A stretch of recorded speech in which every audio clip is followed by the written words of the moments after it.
Good morning. সকাল সকাল পৌঁছে গেছি লম্বা লাইন দিতে। 7:30টার সময় পৌঁছেছি এখানে। আর বেজে গেছিল 10:30 ফেসিয়াল পেতে পেতে। তবুও ফার্স্ট ফেসিয়ালটা আমরা মিস করেছি। এখন মনে হচ্ছে ফার্স্ট ফেসিয়ালটা মিস করে ভালোই হয়েছে, নত এই সুন্দর দৃশ্যগুলো আমার গ্যালারিতে বন্দি হতো না। সকাল থেকেই ভীষণ ঠান্ডা হাওয়া দিচ্ছিল, কিন্তু এই সব কিছুকে হার মানায় এত সুন্দর দৃশ্যগুলো। যাই হোক, সেকেন্ড ফেসিয়ালে উঠে পড়েছিলাম, আর সেকেন্ড ফেসিয়ালে কিন্তু সিট পেয়েছিলাম, কেননা একদম সামনে দাঁড়িয়েছিলাম। তা সত্ত্বেও যেহেতু লাইন অত ছিল, তাই সেকেন্ড ফেসিয়ালও প্রচণ্ড পরিমাণ ভিড় হয়েছিল। গঙ্গাসাগরে পৌঁছে গেলাম। Welcome to Gangasagar. এখানে ভেসেল থেকে নামার পর হাওয়া বেশ দিচ্ছিল, কিন্তু তার সাথে চোখ জুড়িয়ে যাচ্ছিল এই সমস্ত কিছু দেখে।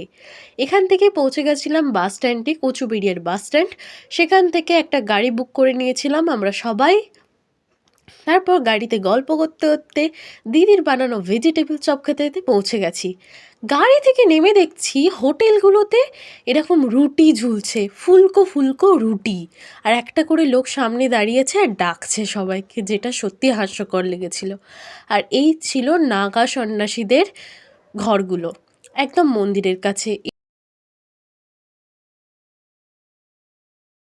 এই হচ্ছে কপিলমুনি সরোবর।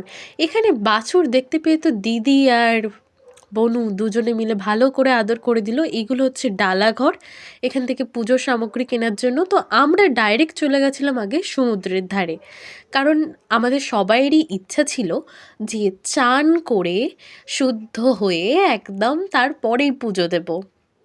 কিন্তু যাই হোক, এই আশায় আমাদের জল ঢালা।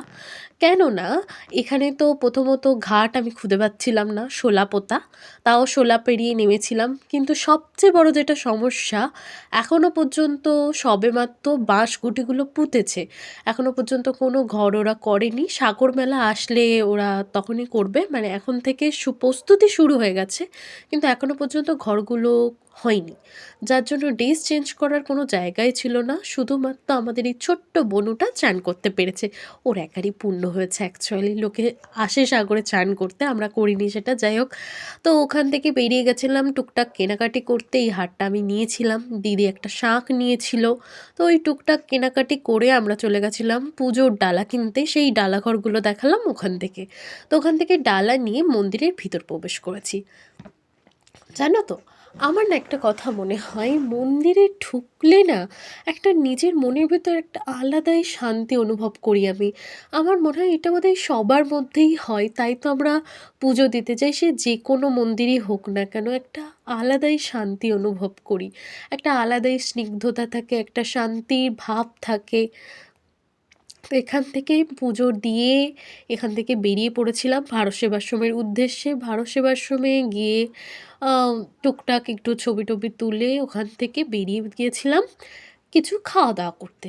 হোটেলে খাওয়া দাওয়া করে আবার আমরা কচুবেড়িয়া ব্যাক করেছি, কেননা এখান থেকে ভেসেল ধরে আমরা এবার যাব বাড়ি। হ্যাঁ, এটা আমাদের ছিল একদিনের একটা আউটিং, আর এই আউটিংটা করেছিলাম আমরা ক্রিসমাস দিনে, বড়দিনের দিনকে। একটা বড়দিনের দিনকে একটা ছোট্টখাট্টো পিকনিক কাইন্ড অফই আমার মনে হয়েছে এই একদিনের ঘোরাটাকে।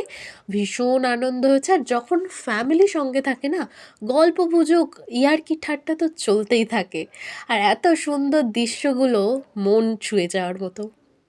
বকতে বকতে পৌঁছে গেলাম ভেসেল ঘাটে। এখান থেকে এই দেখো, এই যে এটা দেখতে পাচ্ছ, সকালের নমুনা। যাই হোক।